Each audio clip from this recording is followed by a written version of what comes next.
Olá, turma do sexto ano B da Escola MF de Vila Tomazina, São Paulo.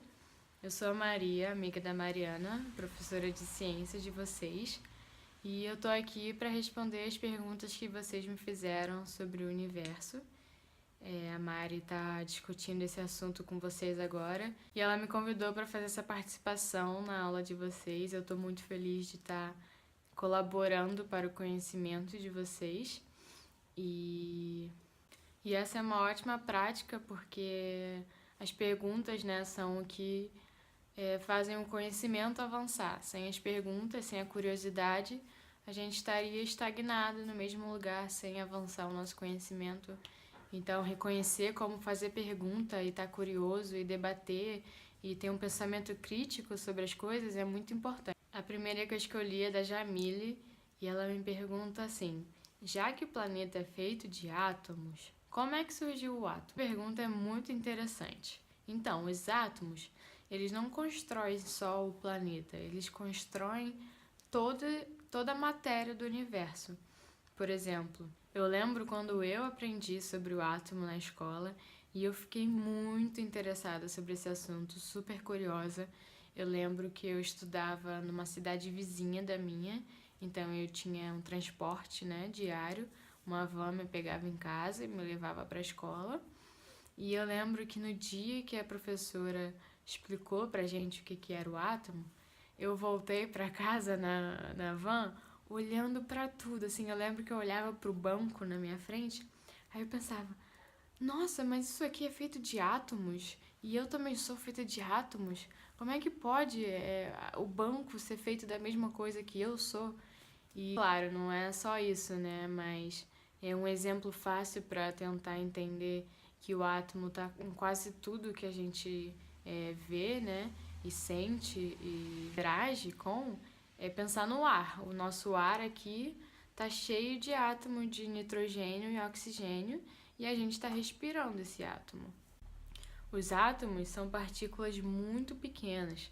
Para dar uma ideia para vocês, eu peguei uma referência e, e ela diz que se você botar 1 milhão de átomos unidos, eles não formam a espessura de um fiozinho de cabelo.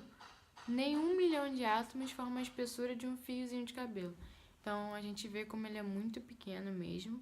Mas mesmo assim, eles são o que compõem desde o que a gente vê, interage, até o que a gente não vê, como os gases, né? Que foi o ar que eu falei aqui que a gente respira. E assim como os átomos se formam e se juntam para formar um outro elemento e outras estruturas, o átomo também é composto por outras estruturas. O átomo é composto por 3 partes e elas são chamadas de próton, nêutron e elétron. Vocês vão estudar mais sobre isso daqui a alguns anos. E a gente sabe que essas 3 partículas também são formadas por partículas ainda menores. E aí cada vez a gente vai descobrindo mais partes do universo. Porém, ao invés de estar olhando para as galáxias, as megaestruturas, a gente está agora olhando para dentro, né?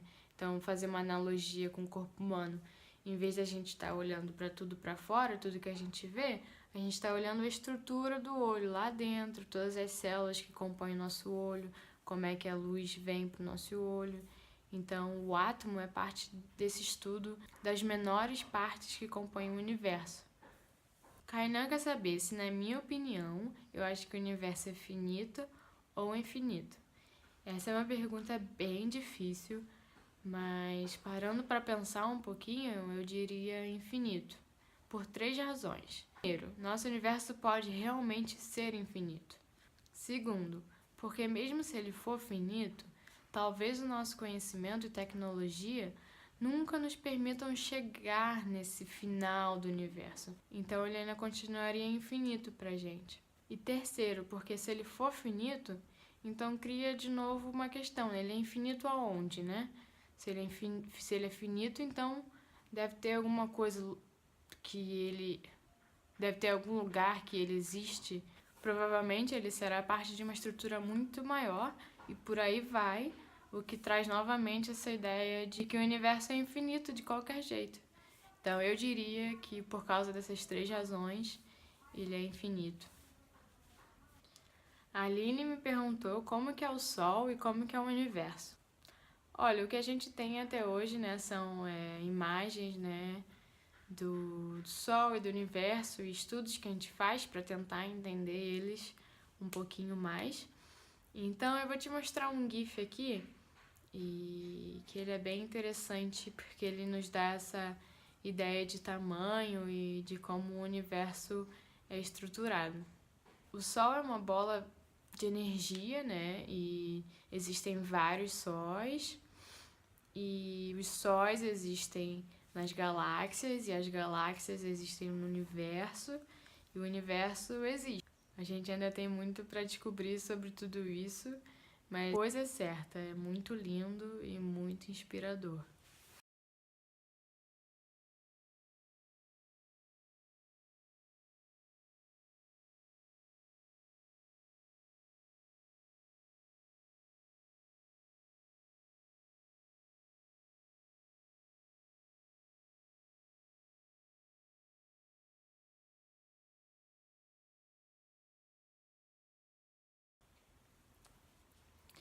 O Miguel pergunta o que é o Big Bang para mim e se eu gosto de astronomia. Big Bang para mim é uma teoria que faz bastante sentido para explicar como o nosso universo começou a surgir e evoluir.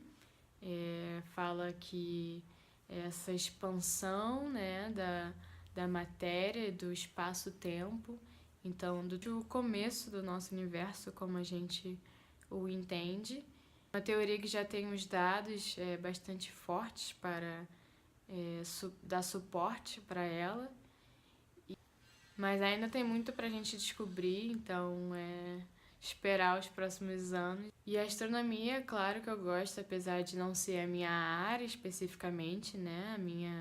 A minha área até tem astro no nome, que é a chamada astrobiologia, como é o estudo da biologia, né? Da vida em outros planetas, em outras galáxias, enfim. Então, a astronomia é uma ciência muito antiga e que já tenta fazer a gente entender o mundo há muito tempo. E ela ainda vai nos ajudar a entender muito mais, então é só aguardar o futuro e as novas descobertas.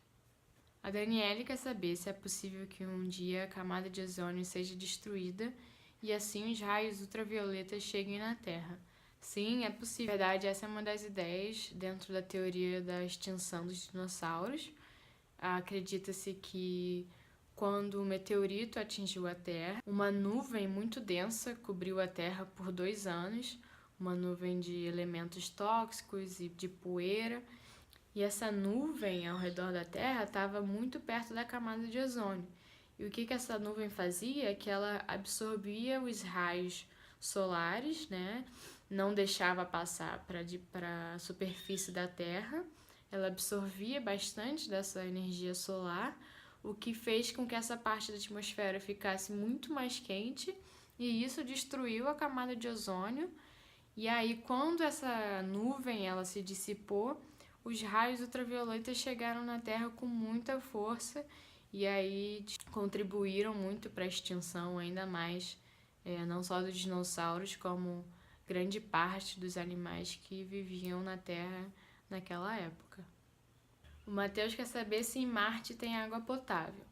Então, água potável é água que pode ser consumida por humanos, para beber, para cozinhar.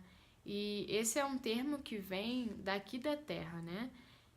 Por exemplo, a gente consegue água potável dos aquíferos subterrâneos de forma natural, ou a gente pode tratar algum tipo de água e torná-la potável. Mas como eu falei, como esse é um termo que foi entendido e estudado aqui na Terra, né? Água potável, água livre de contaminações para o consumo humano, acho difícil que em Marte tenha uma água desse tipo já, naturalmente, fora de contaminações, sabe? Sem, por exemplo, metais pesados que a gente poderia consumir naturalmente. Porém, a gente já tem dados que Marte tem aquíferos subterrâneos de água e é bem provável que essa água seja bem mais limpa, bem mais pura do que a água que a gente encontra mais na superfície. Claro que requer análises futuras para poder saber se aquela água é realmente naturalmente própria para o consumo humano. Porém, eu acho que é super fácil de tratar, então, quando a gente estiver habitando Marte, a água a gente poderia tratar a água de Marte e usá-la para o consumo humano. A Stephanie está curiosa para saber se será possível que daqui a milhões de anos nós estejamos habitando outro planeta que não seja a Terra. Stephanie, eu acho que nem vai demorar milhões de anos, eu acho que a geração de vocês já vai ver isso acontecer. Então, no futuro breve, eu acredito que nós já estaremos colonizando um outro lugar que não seja a Terra. E isso nos traz a pergunta da Fernanda, e ela pergunta se eu acho que é possível que daqui a alguns anos os humanos vão estar vivendo em Marte por causa da poluição da Terra. Então, eu acho sim que a gente daqui a alguns anos já vai estar habitando, colonizando Marte, porém eu espero do fundo do meu coração que não seja por motivos de que a Terra está poluída e inviável, né, para se viver nela. Uma grande esperança que eu tenho é que a minha geração, a geração de vocês e provavelmente a próxima geração consiga mudar o futuro da Terra, porque realmente toda essa poluição, extinção de animais, de espécies, o desmatamento, o aquecimento global, tudo isso tem fortes consequências para o futuro e nós não podemos pensar na Terra só como no momento presente, a gente tem que pensar no futuro e respeitar o planeta, né? Então, eu espero sim e apoio a colonização humana em outros planetas, como Marte ou até mesmo a Lua, porém, eu espero que seja muito mais para a expansão do nosso conhecimento e de tecnologias do que porque a Terra virou um planeta inviável, né? Porque se for nesse sentido, então o que vai acontecer com outro planeta que a gente for? Sabe? A gente vai chegar lá e vai destruí-lo também? Então tem que ter muito debate sobre isso e, claro, apontar nossas lentes para fora e expandir o conhecimento, mas também olhar muito para a Terra e reconhecer que aqui é o nosso planeta, foi aqui que a gente evoluiu, então a gente tem que tomar conta dele e cuidar dele. A Iris quer saber se eu já visitei a Lua. Olha, eu ainda não fui, Iris, mas esse é um dos meus sonhos. E quem sabe daqui a alguns bons anos eu não vou estar pisando na Lua. Aí eu te conto como é que ela é. Mas a gente já teve mais de 50 missões para a Lua, desde 1966 até o ano 2000. Já foram mais de 50 missões para a Lua. 6 dessas missões a gente teve os humanos, né, na superfície da Lua, pisando na Lua e coletando dados para poder investigá-la melhor. Os dados são bem interessantes, as pessoas não falam muito sobre isso, mas nós temos bastante dados da Lua, nós voltamos à Lua, tem sempre essa ideia, por que o homem foi à Lua e não voltou? A gente voltou 5 vezes na Lua e os dados são bem interessantes, como por exemplo, tem água na Lua. A maioria das pessoas não sabe disso. E o Isaac me pergunta se a Lua pode perder as pedras dela. Sim, ela pode perder as pedras quando tiver, por exemplo, uma colisão de um meteorito com a Lua. Ou quando a gente vai lá investigar, coletar amostra, a gente pega umas pedrinhas da Lua e traz aqui para a Terra para poder analisar melhor. A Aya me pergunta se um buraco negro pode engolir outro buraco negro. Então, o que acontece com um buraco negro é que ele é uma força, uma gravidade muito, muito, muito grande. Então, ele deforma o espaço que está ao redor dele e isso faz com que ele atraia as coisas para ele de uma maneira muito forte, que nem a luz consegue escapar. Por exemplo, a luz é a coisa que se move mais rapidamente no nosso universo. E nem a luz escapa essa concentração de massa, né? Essa força que é criada aqui. Então, isso que acontece com o buraco negro. Então, sim, ele poderia, né, atrair outro buraco negro, eles iriam se juntar, formar um buraco negro ainda maior. Agora, o Murilo me pergunta se é justo dizer que a NASA está mal vista porque passou um asteroide muito próximo da Terra no ano passado e ninguém viu, ninguém descobriu, a NASA não sabia. Então, Murilo, a gente pode dizer um pouquinho isso, sim, né? Realmente é uma coisa bem perigosa que aconteceu, um asteroide de um tamanho relativamente grande, do tamanho de uma baleia, que poderia destruir uma cidade, dependendo do tamanho dela. E ninguém viu, a gente viu só no dia seguinte que passou. Então, realmente é uma coisa preocupante. Para finalizar, a Maria Eduarda me pergunta se fosse possível nadar no espaço, se nós esbarraríamos em estrelas.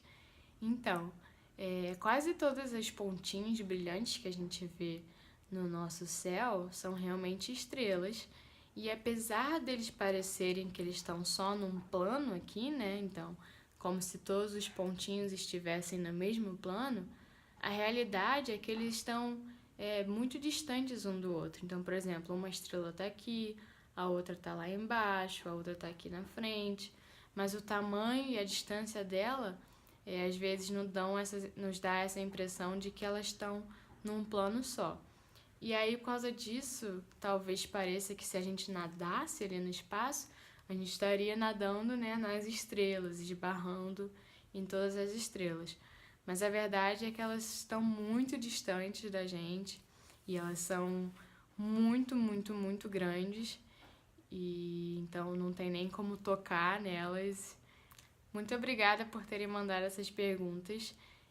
Eu encorajo vocês a pesquisarem mais, estudarem mais, serem sempre curiosos e reconhecerem que o conhecimento é uma ferramenta valiosa para qualquer coisa da vida de vocês. E se tiverem mais dúvidas, podem me mandar, ou, como eu falei, pesquisem e façam perguntas, que eu sei que vocês vão longe. Beijo!